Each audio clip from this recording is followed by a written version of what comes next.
Une nouvelle fois, nous allons partir de la description, dans les Babyloniacas de Bérôse, des origines de la civilisation en Mésopotamie, avec la liste des différents domaines auxquels Oannès initia les premiers hommes. Cette bête apprit aux hommes les lettres et les différentes techniques des arts. Elle leur enseigna la forme des villes, la construction des temples, la détermination des limites et des divisions, etc. Depuis ce temps-là, personne n'a plus trouvé rien d'autre. Nos deux cours précédents ont analysé la question des temples et des statuts de culte. Celui d'aujourd'hui sera consacré à ce que Bérôse appelle la forme des villes, autrement dit l'urbanisme, et plus généralement au thème du roi bâtisseur. Vous voyez qu'au titre de la séance d'aujourd'hui, j'ai ajouté un point d'interrogation.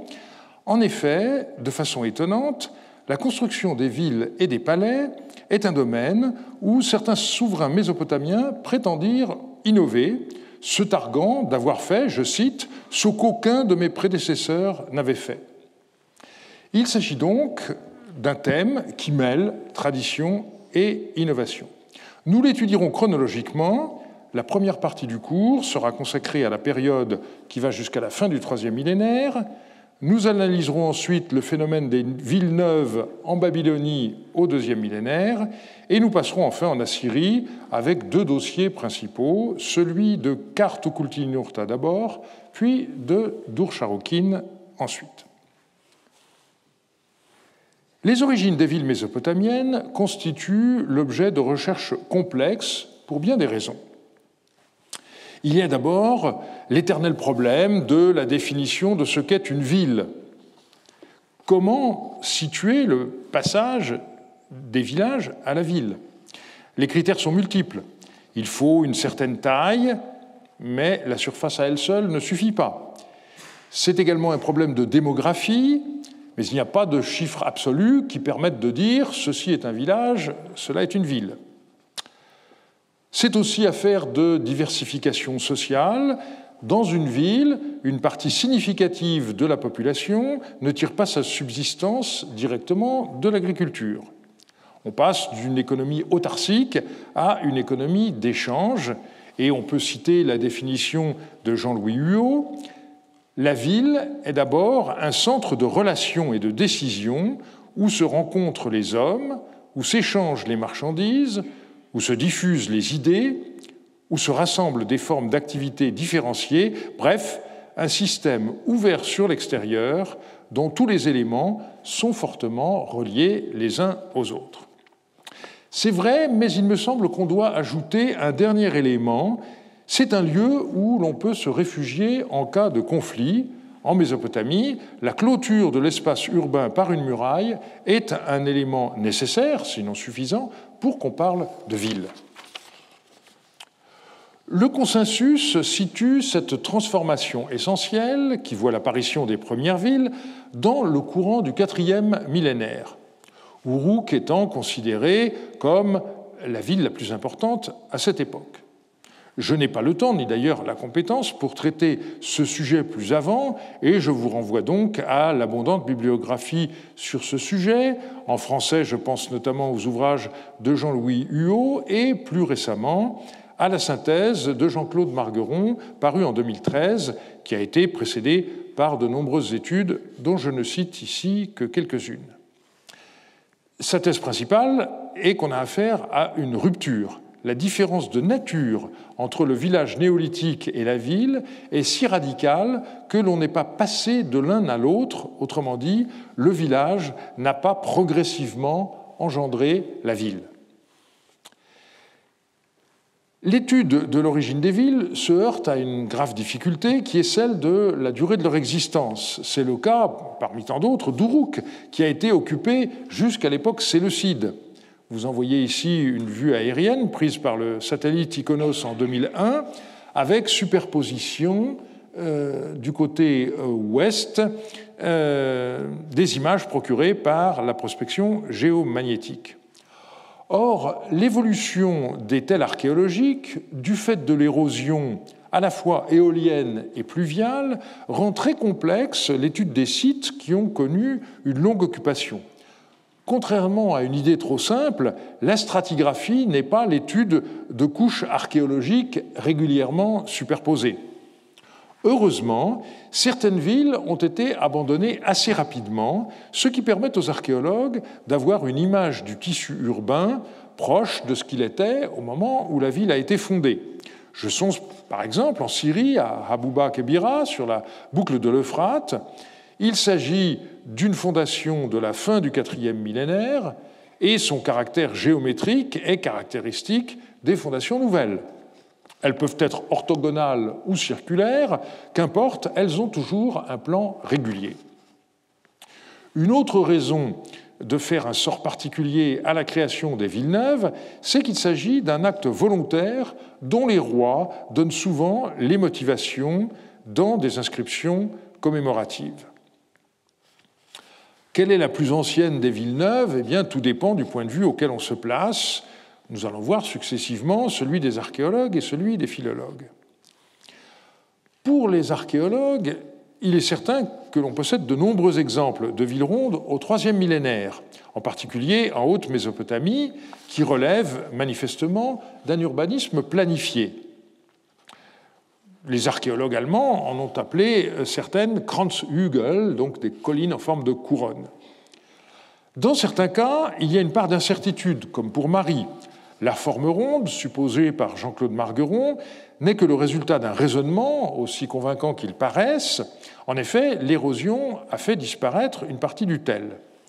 Mais dans d'autres cas, la forme ronde est tout à fait assurée et elle dénote en effet une construction planifiée. Un très bon exemple est celui de Tel Khouera en Syrie du Nord. Pour les philologues, le premier nom qui s'impose dans l'histoire est celui d'Akkad. Un petit établissement existait déjà sur le site, mais on peut parler de la création, vers 2340, d'une nouvelle capitale par Sargon, désignée de ce fait par les historiens comme Sargon d'Akkad pour le distinguer du roi homonyme du premier millénaire. Sargon d'Akkad n'a laissé qu'un nombre assez limité d'inscriptions, du moins dans l'état actuel des découvertes, et dans aucune d'elles, la création d'Akkad n'est évoquée. Et cela s'explique.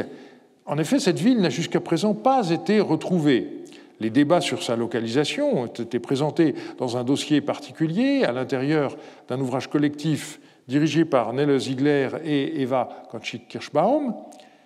Sans vestige de cette ville qui ait été identifiée, il n'y a guère de chance que des textes du type inscription de fondation soient disponibles. Curieusement, il ne semble pas y avoir eu construction de villes neuves sous la troisième dynastie d'Ur. Le site de Dréhem, l'antique Pouzrich Dagan, construit par Shulgi, n'était en effet pas une véritable ville, mais un centre administratif où affluaient les ressources venues de tout l'Empire et destinées en particulier aux offrandes des temples de la ville voisine de Nippur. De même pour le site de Tumal, localisé à Dlehim, qui semble avant tout avoir été le lieu où fut enterré Ur-Nammu, le fondateur de la troisième dynastie d'Ur. Ces deux sites, qui ont fait l'objet de pillages anciens, devaient être fouillés par l'expédition de Nippur de l'Oriental Institute de Chicago en 2020, mais la pandémie a contraint à repousser ce projet. Passons à la Babylonie du deuxième millénaire.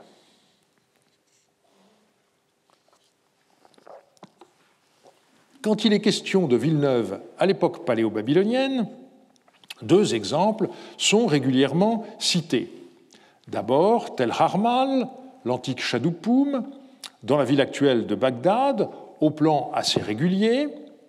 Ce site, fouillé par les Irakiens à partir de 1948, a livré environ 3000 textes datant des derniers rois paléo-babyloniens d'Eshnouna, dont beaucoup demeurent inédits. Le site a été détruit par les Élamites en 1764. Le second site est Khirbet ed-Diniye, l'antique Haradoum, sur le cours inférieur du Moyen-Euphrate, qui a fait l'objet de fouilles de sauvetage sous la direction de Christine Kepinski de 1981 à 1988 à cause de la construction du barrage de Haditha. Une centaine de tablettes ont été découvertes, mais malheureusement pas de documents de fondation. On peut penser qu'il en existe quelque part.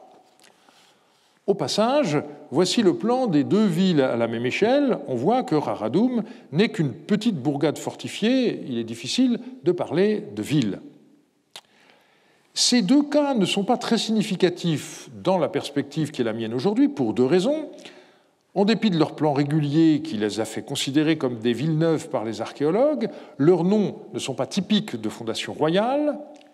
Et par ailleurs, les fouilles ont montré l'existence de couches sous-jacentes plus anciennes. Il ne s'agit donc pas de création ex nihilo.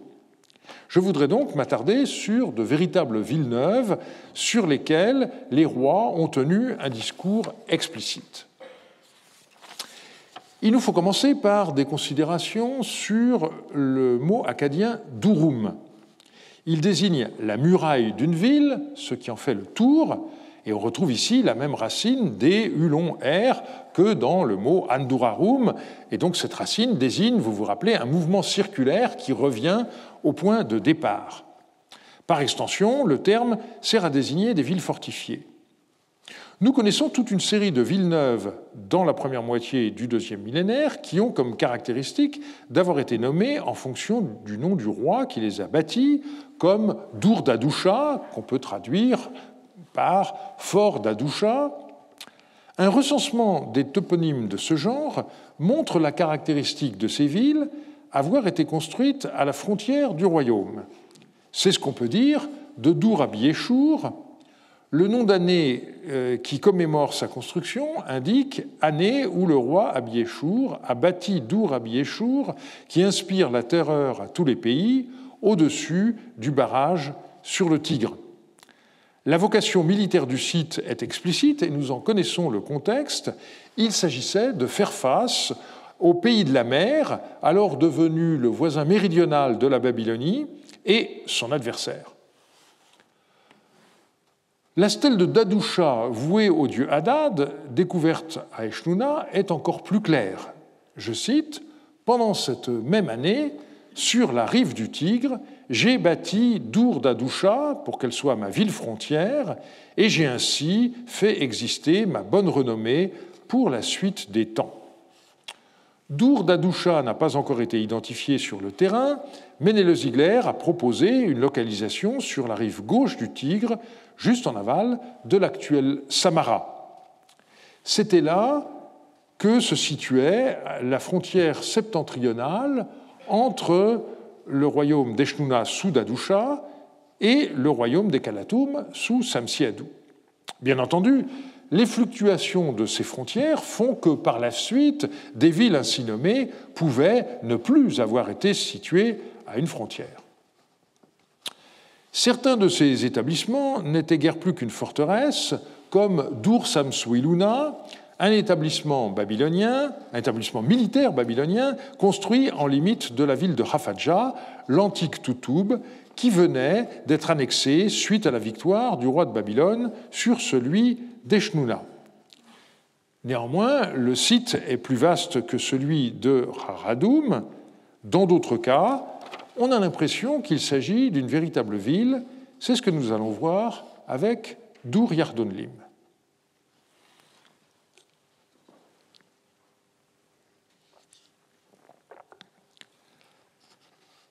Nous avons la chance d'avoir, grâce à Marie, beaucoup d'informations sur Dur Yardonlim. Le document principal est un texte retrouvé sur ce que Parrot appelait un disque, qui est en réalité la tête d'un clou de fondation qui a perdu sa tige, comme son premier éditeur, François Thureau d'Angin, l'avait indiqué. Ce clou de fondation n'a pas été retrouvé in situ, mais dans le palais de Marie, dans un coin de la chambre 18, lors de la première campagne, dans le palais, de sorte qu'on ignore toujours l'emplacement de cette ville neuve qui reste très discutée. Le bilan a été fait dans le livre très utile de Néleu-Ziegler et Anne-Isabelle Langlois de 2016. À la suite de Jean-Marie Durand, il faut considérer la région de l'actuel Deir ez-Zor comme l'emplacement le plus probable de ce site. Notons qu'après la mort de Yardonlim, et l'annexion de son royaume par Samsiadou, la ville fut renommée Dur-Yasmaradou. Et quand Zimrilim chassa Yasmaradou, il renomma la ville du nom de son fondateur, Dur-Yardunlim. Une autre caractéristique est le fait que les gens qui en parlaient, quand ils s'adressaient au roi, ne citaient pas le toponyme, Dur-Yardunlim ou Dur-Yasmaradou selon les époques, mais ils écrivaient « la forteresse de mon seigneur ». L'analyse littéraire du texte du clou a été faite par Jack Sasson dans les mélanges Moran en 1990. Le texte comporte 3 colonnes de 26 lignes. « Je suis Yardunlim, fils de Yagidlim, roi de Mari, de Toutoul et du pays de Hana, donc du pays bédouin, roi puissant qui contrôle les rives de l'Euphrate. Dagan a proclamé ma royauté et m'a remis une arme puissante qui détruit les rois qui me sont hostiles. J'ai vaincu 7 rois, pères bédouins, qui m'ont défié, annexant leur territoire. J'ai éloigné les forces hostiles des rives de l'Euphrate, donnant la paix à mon pays. J'ai ouvert des canaux, éliminant ainsi le puisage de l'eau dans tout mon pays. J'ai construit les remparts de Mari et creusé son fossé. J'ai construit les remparts de Terka et construit son fossé, et dans un territoire non accidenté, un endroit aride, où aucun roi depuis les temps anciens n'a fondé de ville, moi, j'en ai eu la capacité. J'ai fondé une ville, creusé son fossé, et l'ai appelée Dur-Yardunlim. J'ai ensuite ouvert un canal pour elle, et l'ai appelée Ishim-Yardunlim. J'ai ainsi agrandi mon pays et renforcé la structure de Mari et de mon pays, établissant mon renom pour l'avenir. Suivent des malédictions contre celui qui ne respecterait pas le document de fondation. Après la titulature initiale figure le rappel des victoires du roi sur ses ennemis. La suite concerne ses activités d'irrigateur. Grâce aux canaux dans lesquels l'eau circule par gravitation, il n'est plus nécessaire de puiser dans la nappe phréatique. Il est ensuite question de Mari et Terka, dont les remparts ont été construits, ou plutôt reconstruits, et qui ont été entourés d'un fossé empli d'eau. La construction de ces murailles fit par ailleurs l'objet de noms d'années. Le dispositif est complété par la création ex nihilo d'une nouvelle ville qui a les mêmes 2 caractéristiques que Mari et Terka, un rempart, ce que signale son nom Dur-Yardunlim, et un fossé. Comme la ville était construite en un lieu désert, il a fallu creuser un canal de dérivation de l'Euphrate pour amener l'eau jusqu'au nouveau site. Là encore, l'événement fut célébré par un nom d'année. Jean-Marie Durand avait en 2002 mis en garde contre une interprétation du texte qui ne tiendrait pas compte de son genre littéraire, qui était nouveau dans la région du Moyen-Euphrate à l'époque. Nous sommes en effet au moment où la culture écrite du royaume de Mari connaît un changement majeur sous l'influence de son voisin oriental, le royaume d'Eshnuna. En 2009, il a interprété ce texte de manière plus radicale encore. Yardunlim avait manifestement conçu la forteresse dont la construction lui revient comme devant être sa nouvelle capitale. Nous la considérons comme l'endroit qui surveille la prise d'eau du grand canal construit par le nouveau roi. Le canal porte de fait le nom Ishim Yardunlim. Yardunlim a décidé. Cette décision peut faire allusion à un plan ambitieux de créer une nouvelle ville et de lui donner dès lors les moyens d'avoir les cultures dont elle avait besoin. L'idée que Yardunlim ait voulu faire de Dur-Yardunlim sa capitale tient au fait qu'après la mort de ce roi, Yasmaradou se soit appelé roi de Dur-Yasmaradou. Il pourrait s'agir du bref moment où Yasmaradou se serait installé dans cette ville avant de faire de Mari sa résidence habituelle. Cependant, rien dans le texte du clou ne traduit le désir de Yardunlim de faire de sa ville nouvelle la capitale de son royaume. Et nous savons que Mari a conservé son statut. Nous avons vu que les villes appelées Dur, suivies par le nom du roi, étaient situées à la frontière des royaumes.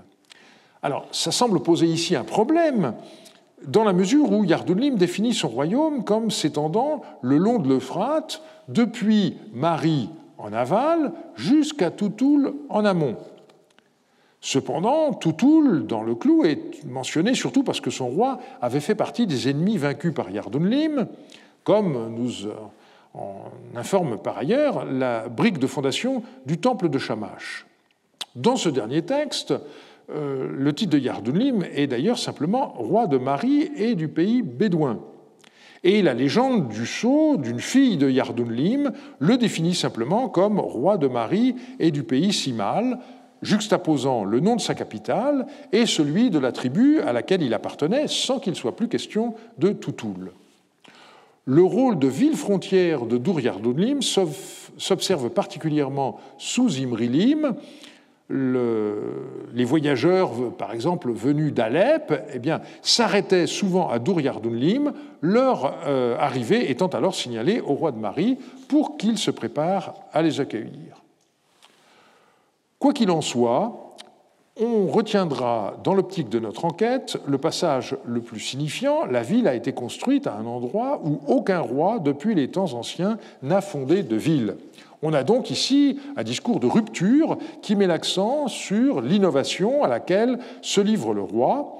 Et le plus frappant à mes yeux est qu'on ne trouve dans le texte aucune mention d'un ordre reçu des dieux ou encore d'une consultation oraculaire. Descendons maintenant l'Euphrate jusqu'à Babylone. La chute de l'Empire d'Our vers 2000 donna lieu à une fragmentation politique de la Mésopotamie, marquée d'abord par la rivalité entre Issine et Larsa. Aux alentours de 1900, on assiste en Babylonie du Nord à une multiplication de petits royaumes dominés par des souverains amorites. L'un d'eux, nommé Soumulaël, fit de Babylone le siège de son pouvoir, après quoi il mena une politique d'annexion couronnée de succès. Soumulaël fut reconnu par la suite comme le fondateur de ce que nous appelons la première dynastie de Babylone. La ville de Babylone existait déjà au IIIe millénaire, mais la présence de la nappe phréatique a interdit aux fouilleurs de descendre en dessous du niveau paléo-babylonien, de sorte que l'existence de Babylone est seulement attestée au IIIe millénaire par des mentions de son nom. À l'époque d'Akkad, il n'est question que du temple de Marduk. C'est sous la troisième dynastie d'Our que le nom de Babylone est sûrement attesté, la ville étant alors le siège d'un gouverneur Ensi. Jean-Claude Margueron s'est livré, il y a une vingtaine d'années, à des considérations arithmétiques sur le plan de la ville néo-babylonienne, et il pense avoir démontré que le tracé de la muraille de cette époque remonte au plan d'origine de la ville, typique à ses yeux d'une ville nouvelle. On pourrait trouver confirmation de son propos dans une inscription de Nabopolassar, le père de Nabuchodonosor, restaurant la muraille de Babylone. Nabopolassar la présenta en ces termes. Imgur-Enlil, la grande muraille de Babylone, la bordure originelle, celle qui s'est manifestée depuis des temps lointains, la frontière solide, aussi ancienne que les âges lointains, le sommet de la haute montagne qui rivalise avec les cieux, le solide bouclier qui bloque l'entrée aux pays ennemis. Ce discours laisse entendre que cette muraille n'a pas changé de tracé depuis les origines, mais il s'agit d'idéologie. L'historien doit donc prendre ce texte en compte de manière critique. Jean Margueron aurait aimé situer le plan de fondation de Babylone à la période proto-dynastique, mais comme aucun objet de cette époque n'a été retrouvé en place, il descend la date par prudence, je cite, « vers le temps de la troisième dynastie d'Our ou peu après ». Alors on peut être étonné par une telle conclusion. Peut-on imaginer une ville aussi vaste dès l'époque d'Our III ? L'enceinte de Babylone mesure en effet 1500 sur 2500 mètres. Mais il est vrai que l'urbanisme de cette période demeure très mal connu. L'indication « ou peu après » est vague. Et il faut manifestement, en ce cas, attendre le règne de Soulmoulael. L'une des premières mesures, à la fois concrètes et symboliques, que prit celui-ci en accédant au trône, fut en effet de bâtir ce qu'il décrit comme la Grande Muraille de Babylone, et il en commémora la construction dans le nom de sa 5e année de règne, soit 1876. J'avoue être sceptique sur la possibilité que Soulmoulael ait eu les moyens d'édifier une muraille aussi grande. Elle aurait été en effet 3 fois plus longue que celle que Gungunum avait bâtie à Larsa un demi-siècle auparavant. Au moment même où Jean-Claude Margueron publiait sa contribution, son ancienne étudiante, Laura Battini, achevait un manuscrit sur le même sujet qui fut publié seulement 6 ans plus tard. Les 2 études s'ignorent donc mutuellement. Celle de Laura Battini a fait avant tout usage du texte qu'on appelle Tintirki et qui a été publié par Andrew George. On y trouve la liste des portes, des quartiers et des temples de la ville de Babylone. À partir de ces données, et des noms localisables sur le plan de la Babylone du VIe siècle, on peut faire remonter celui-ci dans le temps. En effet, le texte de Tintirki a été daté par Andrew George du XIIe siècle.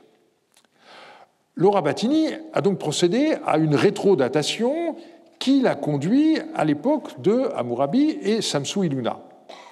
Elle souligne l'absence de source pour le premier. Pour le second, elle résume un texte, malheureusement, d'une manière inexacte. Je cite, « Samsu-Iluna se vante d'avoir étendu la ville sur les 4 côtés. » En réalité, l'inscription de Samsu-Iluna commémore la rénovation de 6 forts construits par Soulmoulael, et le texte s'achève par cette indication du roi « De Babylone, je rendis le nom fameux, je l'exaltai dans les 4 régions. » Et donc il est ici question de renommée et nullement de l'agrandissement de la ville. Ce qui est intéressant, c'est l'existence à l'époque paléo-babylonienne d'un quartier de Babylone dénommé Villeneuve.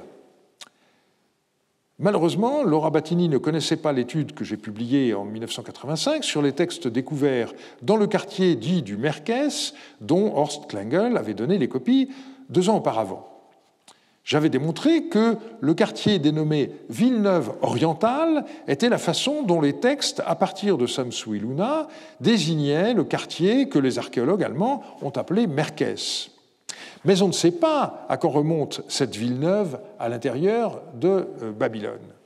Le seul travail de Samsu-Iluna dans sa capitale qui soit documenté concerne la construction d'un nouveau palais.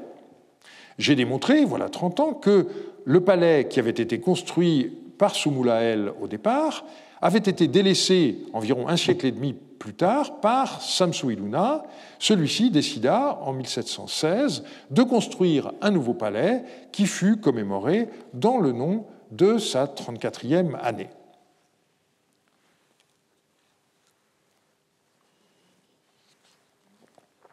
Nous passons maintenant à la seconde moitié du 2e millénaire.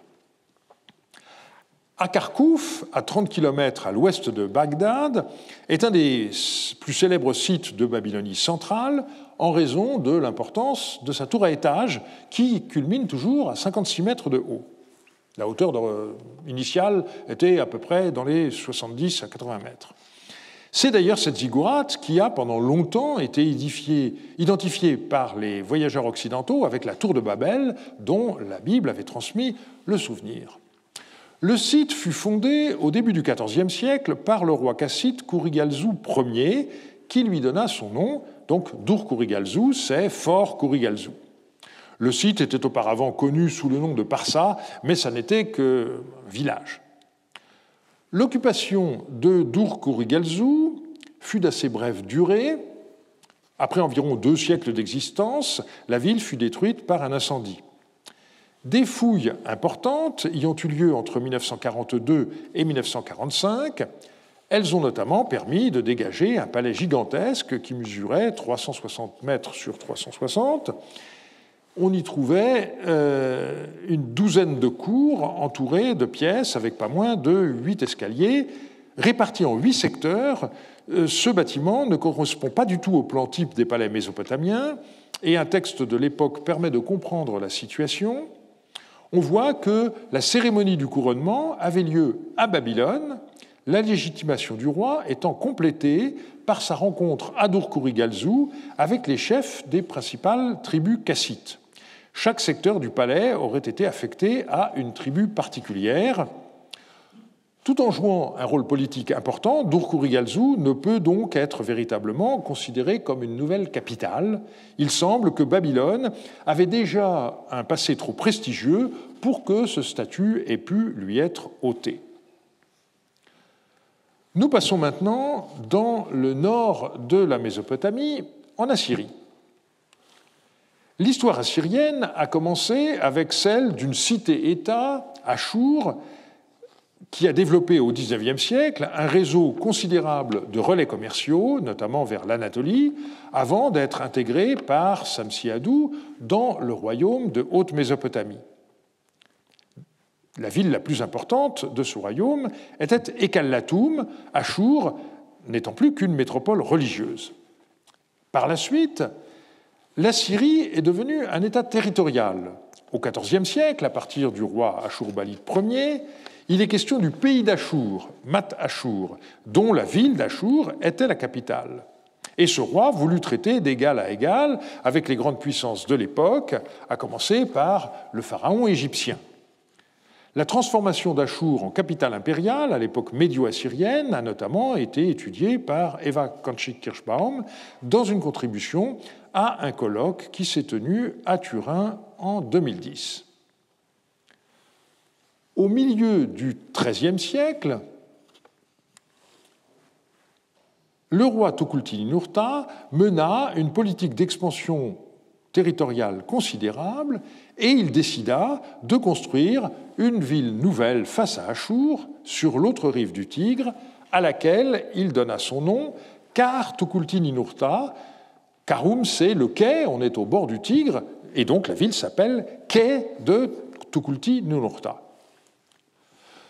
Dans son inscription de fondation, après avoir rappelé sa victoire sur le roi babylonien Kashtiliash IV, Tukulti-Ninurta justifia l'opération en ces termes. À ce moment, le dieu Achour, mon seigneur, me réclama un lieu de culte sur la rive faisant face à ma ville, objet désiré des dieux, et il m'ordonna de construire un sanctuaire. Sur l'ordre d'Achour, le dieu qui m'aime, je construisis devant ma ville Achour une ville pour le dieu Achour sur la rive opposée, de l'autre côté du Tigre, dans des terrains incultes et des prairies où n'existait ni maison ni habitation, où aucun tel ni aucune terre ne s'était accumulée, où aucune brique n'avait été posée. Je l'appelais Kar Tukulti-Ninurta. Je coupais droit comme une corde à travers le terrain rocheux, je traçais un chemin à travers des montagnes inaccessibles avec des ciseaux à pierre, je coupais un large lit pour un cours d'eau qui fournit la vie dans le pays et procure l'abondance, et je transformais les plaines de ma ville en champs irrigués. J'installais comme offrande régulière pour Achour et les grands dieux mes seigneurs à perpétuité le produit de l'eau de ce canal. À ce moment, je construisis le temple pour le repos d'Achour, mon seigneur, je l'achevai de bas en haut et y déposai mes stèles. Quand ce monument sera tombé en ruine, puisse un prince futur le restaurer, et la fin a disparu. La comparaison de ce texte avec celui de Yardounlim, antérieur de plus de 4 siècles, est intéressante. D'un côté, on retrouve la thématique de la nouveauté. Le terrain choisi pour la nouvelle ville était vierge. Il fallut également creuser un canal pour lui procurer l'eau nécessaire à l'irrigation de nouveaux champs. Mais par ailleurs, contrairement à Yardounlim, Tukulti-Ninurta indique explicitement qu'il travailla sur l'ordre du dieu Achour, et il est avant tout question de l'installation d'un nouveau temple. À la différence de Dur-Yardounlim, cette ville neuve a été retrouvée et fouillée. Il s'agit du site de Touloul-ul-Akar, à 3 km en amont d'Achour, sur la rive gauche du Tigre, qui a été identifié en 1911. Alors que Walter André travaillait à Achour, une équipe plus réduite fut envoyée par lui fouiller ce site sous la direction de l'architecte Walter Bachmann entre octobre 1913 et mars 1914. Par la suite, Bachmann mourut sans avoir publié ses fouilles et ses archives, comme toutes celles de la Deutsche Orientgesellschaft, furent conservées à Berlin-Ouest alors que le matériel se trouvait à Berlin-Est. Une synthèse fut néanmoins publiée en 1985 et la fouille a repris sous la direction de Reinhard Dittmann de l'Université de Münster en 1986 et 1989 pour être de nouveau interrompue. Les tablettes découvertes lors des fouilles anciennes ont été abondantes. Elles ont fait l'objet de nombreuses publications de Helmut Freydank, épigraphiste en poste au musée de Berlin pendant des décennies. Ces publications ont été effectuées de manière très dispersée, ce qui n'en facilite pas l'accès. Le site Internet, construit récemment par Jacob de Rieder, devrait améliorer la situation, mais il n'est pas encore complet. On a actuellement 1600 textes médio-assyriens sur un total de 4000, tous sites confondus. L'idée de fonder une nouvelle capitale a été attribuée au caractère volontaire du roi par les chercheurs du passé. Mais il y a des limites au possible.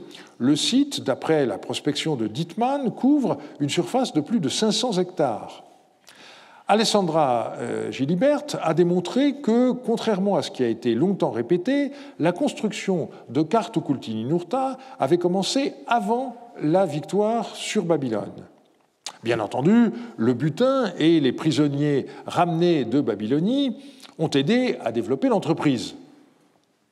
La grande question est celle de la relation de cette ville neuve avec la capitale traditionnelle. Là aussi, beaucoup de choses inexactes ont été écrites.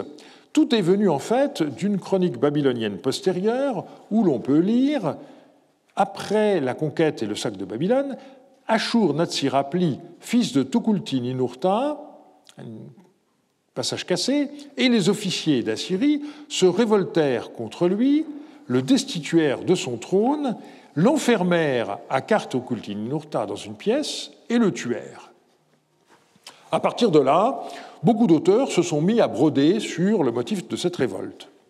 La création de la ville neuve serait venue du désir du roi d'échapper à l'emprise des prêtres, de l'aristocratie et des riches familles marchandes qui n'auraient pas supporté de voir la ville d'Achour supplantée par la soi-disant nouvelle capitale et se seraient vengés. Si tel était vraiment le cas, on se demande pourquoi le roi n'a pas choisi un site plus éloigné pour construire sa nouvelle capitale. C'est ce qui se passa, on le verra tout à l'heure, au IXe siècle, lorsqu'Ashur-Natsir-Pal II choisit Kalrou, l'actuel Nimroud, comme nouvelle capitale. Par ailleurs, dans ses inscriptions, nous l'avons vu, Tukulti-Ninurta continue à parler d'Achour en écrivant « ma ville ». Le roi construisit, certes, un vaste palais à Kartukulti-Ninurta sur une plateforme de briques proche du Tigre. Peu de choses en ont survécu, mais des fragments de plâtre peint montrent la sophistication de son décor. Le nom donné à ce palais, demeure de la totalité, montre bien qu'aux yeux de son bâtisseur, il s'agissait du centre de l'univers, mais pour autant, Tukulti-Ninurta n'a pas abandonné Achour, où il a également construit un nouveau palais. De la même manière, si un temple d'Achour fut construit dans la ville nouvelle, de taille relativement modeste, d'importants travaux furent également menés dans le temple du dieu à Achour même. Alors, quelle fut la motivation réelle de Tukulti-Ninurta ? D'après son inscription de fondation, il s'agissait avant tout d'augmenter les ressources alimentaires dans la zone de sa capitale. Dès 1914, Bachmann avait réussi à reconstituer le réseau par lequel l'eau du Tigre était captée et servait à irriguer la plaine autour du site de Kartukulti-Ninurta. Les fouilles plus récentes en ont précisé le tracé. Par ailleurs, des documents étudiés par Freydank en 2009 ont éclairé ce projet de culture et d'irrigation à grande échelle sur la rive gauche du Tigre. Il fut d'abord destiné à fournir de la nourriture aux bâtisseurs et aux habitants de la ville de Kartukulti-Ninurta. Cependant, après environ 2 décennies, le projet semble avoir échoué en raison de mauvaises récoltes, et finalement, nous l'avons vu, l'opposition politique a conduit à l'assassinat du roi. Il faut garder présent à l'esprit l'idée que cet échec est peut-être lié à des conditions climatiques anormales à cette époque. Néanmoins, contrairement à ce qu'on a cru longtemps, le site n'a pas été abandonné. Les fouilles récentes ont trouvé des traces d'occupation jusqu'à l'époque néo-assyrienne. On vient de voir que, contrairement à ce qui est souvent indiqué, Tukulti-Ninurta ne transféra pas véritablement la capitale de la Syrie d'Achour dans la ville neuve à laquelle il donna son nom. En revanche, au premier millénaire, Achour cessa d'être le siège du pouvoir. Elle resta une métropole religieuse, mais les souverains s'installèrent successivement dans 3 villes différentes, Kalrou, soit l'actuel Nimroud, Dur-Sharoukin, actuellement Khorsabad, et enfin Ninive, en face de la vieille ville de Mossoul. Comme l'a indiqué Shana Zaya lors d'un atelier de la rencontre assyriologique de 2016 à Philadelphie, dont les actes ont paru l'an dernier, il s'agit d'un cas unique. On ne connaît pas d'autres exemples dans l'histoire des empires où des capitales se soient succédées à un rythme aussi rapide. Alors, la bibliographie est surabondante et je signale notamment un article intéressant de Julian Reed paru dans les actes du colloque de Turin que j'ai déjà signalé. Concernant Kalrou, c'est une entreprise qui est due à Ashurnasirpal II et à son fils Salmanasar III, donc dans le courant du IXe siècle. Le site choisi par Ashurnasirpal était une ville déjà ancienne, puisqu'elle est attestée dès le XVIIIe siècle par les archives de Mari et surtout à l'époque médio-assyrienne. Elle bénéficiait d'une situation stratégique, contrôlant le confluent du Grand Zab avec le Tigre. Elle fut transformée en une immense métropole de 360 hectares, dominée par une acropole de 20 hectares. Les fouilles y débutèrent sous la conduite de l'anglais Layard en 1845. Elles se sont poursuivies sous la direction de Max Mallowan de 1949 à 1958. Et puis, Agatha Christie n'ayant plus une bonne santé, Mallowan a passé la main à son assistant, David Oates, qui, avec sa femme, a fouillé la ville jusqu'en 1963. Et puis ensuite, il y a eu plusieurs missions polonaises, italiennes et irakiennes qui ont continué les recherches jusqu'en 1990. Le palais dit nord-ouest a surtout retenu l'attention des premiers fouilleurs et il doit sa célébrité aux bas-reliefs qui ornaient ses murs et qu'on trouve aussi bien au British Museum à Londres qu'au musée de Bagdad. On a également exhumé une sorte d'arsenal désigné sous le nom moderne de Fort Salmanasar, mais qui ne portait pas ce nom dans l'Antiquité. Celui-ci a livré des archives très importantes pour l'histoire des armées assyriennes, et puis les ivoires qui ont été découverts par Mallowan ont été sauvés par son épouse, qui a mis au point la technique pour les faire sécher très lentement, et ces ivoires témoignent de la richesse du mobilier royal. Enfin, en 1988-89, la découverte de 3 caveaux funéraires sous le palais nord-ouest a révélé pour la première fois la somptuosité avec laquelle étaient enterrées les reines assyriennes. Je vous renvoie à ce que j'en ai dit la semaine passée. Une synthèse a été publiée par les Oates en 2001, tandis qu'un colloque eut lieu peu après, dont les actes ont été publiés en 2008. Ces 2 ouvrages sont téléchargeables gratuitement sur le site de la British School, qui s'appelle, avec le sigle BISI, vous pourrez trouver ça facilement. Comme vous le savez, le site a, hélas, été sauvagement détruit par des membres du soi-disant État islamique il y a presque exactement 7 ans, en mars 2015. L'inauguration de la nouvelle capitale a été décrite en détail par Ashurnasirpal dans une stèle découverte en 1951 dans une salle du palais Nord-Ouest.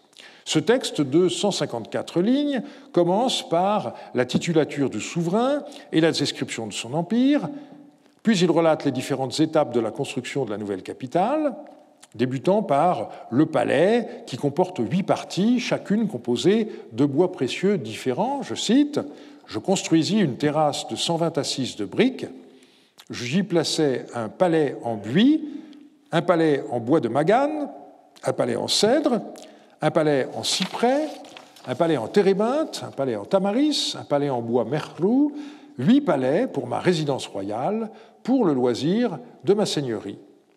Ces constructions étaient entourées de jardins, des hauteurs coulent avec fougue le canal vers les vergers. Il faut faire la part d'une certaine exagération.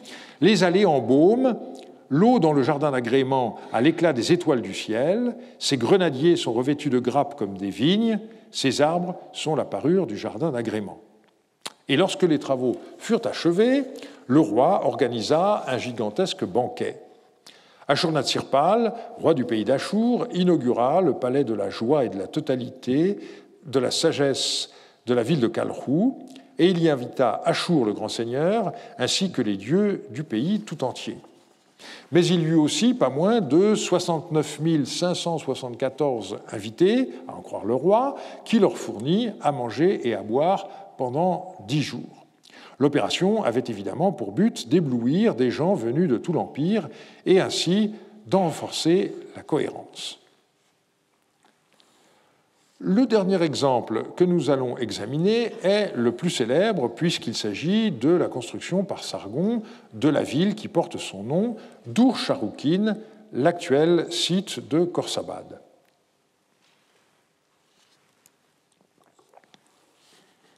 Comme nous l'avons vu l'an dernier, il s'agit du premier site mésopotamien qui ait été fouillé à partir de 1842. Il fait aujourd'hui l'orgueil du Louvre, puisque certaines des découvertes les plus spectaculaires de Paul-Émile Botta et, dans une moindre mesure, celles de son successeur Victor Place, sont arrivées au Louvre. N'oublions pas la reprise des fouilles par les Américains de l'Oriental Institute de Chicago dans les années 1930, qui permet au musée de cette institution d'avoir également une salle moins impressionnante que la cour du Louvre, mais tout de même qui est pas mal. Vous imaginez les moyens que le roi Sargon dut mobiliser pour construire cette ville avec son palais, ses temples et autres bâtiments. Et pourtant, il ne faut sans doute pas exagérer ce point. À titre de comparaison, on peut citer les calculs de Martin Sauvage relatifs à la construction de la ziggourate de Babylone. Selon lui, celle-ci aurait pu se faire en 1 an avec 87 mouleurs de briques, 1090 maçons et 404 porteurs. Alors, sans tenir compte du transport, de la paille, de choses comme ça. Enfin, finalement, lorsqu'on peut mobiliser des travailleurs qui sont en général en bonne partie des déportés, on arrive à quelque chose qui n'est pas du tout irréaliste. Alors, l'intérêt de Khorsabad, c'est de constituer un dossier très varié. On possède les vestiges archéologiques de la ville, mais aussi des inscriptions commémoratives et aussi, chose plus rare, des documents d'archives qui nous informent sur certains aspects de la réalisation concrète de l'entreprise. La bibliographie est surabondante. Je mentionnerai notamment le colloque du Louvre de 1995, édité par Annie Cobé, et puis la dernière publication en date, celle de Ulla Kor, lors de la 65e rencontre assyriologique internationale de 2019, dont les actes devraient paraître très prochainement. C'est vers 717 avant Jésus-Christ qu'après avoir exproprié les habitants du village de Maganouba, Sargon II débuta les travaux de sa nouvelle capitale. Il les présente en ces termes dans l'inscription qui figure au revers des dalles sculptées de Khorsabad.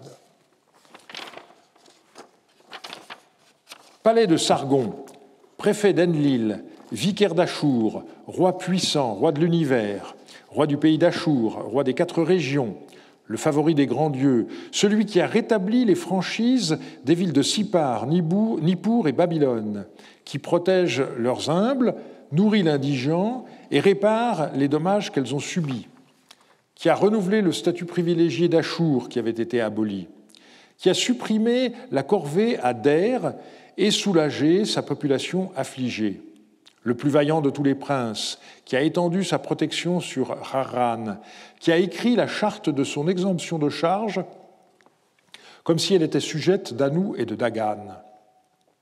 Le roi, qui depuis le jour de son accession à la royauté, aucun prince n'a égalé, qui n'a pas trouvé de rival dans la bataille et le combat, qui a écrasé tous les pays comme des pots de terre et a mis le joug aux souverains des 4 régions, qui a installé ses dignitaires comme gouverneurs au-dessus d'eux et leur a imposé impôts et contributions comme s'ils étaient assyriens.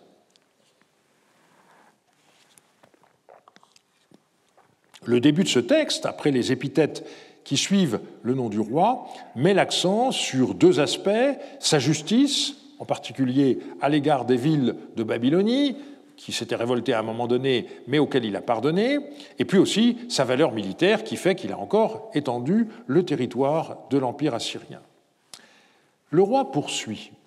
« Grâce à mon vaste savoir et à mon grand entendement, Kéa et Bélet-Ilani avaient fait supérieur à ceux des rois mes pères, et selon le désir de mon cœur, au pied du mont Moutsri, dans les environs de Ninive, je bâtis une ville et la nommai Dur-Sharukin. J'y construisis des sanctuaires solidement fondés pour Ea, Sin, Shamash, Hadad et Ninurta, et j'y élevai pour ma demeure royale un palais d'ivoire, de bois d'ébène, de mûrier, de cyprès, de genévrier, de pin et de pistachier. À ses portes, j'érigeai un portique à l'image d'un palais hittite, et au-dessus, je mis en place des poutres de cèdre et de cyprès. Aux entrées, j'installais des animaux en pierre blanche, à l'image des créatures des montagnes et de la mer. Avec des vantaux de cyprès et de mûrier, je renforçais ses portes. Je fondais son mur aussi solide que le roc de la montagne, et les populations des pays, que j'avais conquises aussi nombreuses que Shamash en paix, j'y installais. Donc on a aussi ici une double thématique. D'un côté, le roi a fait mieux que ses prédécesseurs, mais par ailleurs, le surcroît d'intelligence du souverain est un don des dieux. Et l'inscription s'achevait ainsi : « Les grands dieux qui habitent le ciel et la terre, et les dieux qui résident dans cette ville, m'ont concédé pour l'éternité le privilège d'avoir construit la ville et d'y vivre longtemps. » Malheureusement pour Sargon, la réalité fut différente. Il fut tué en 705 lors d'un combat en Anatolie et son corps n'a pas été retrouvé.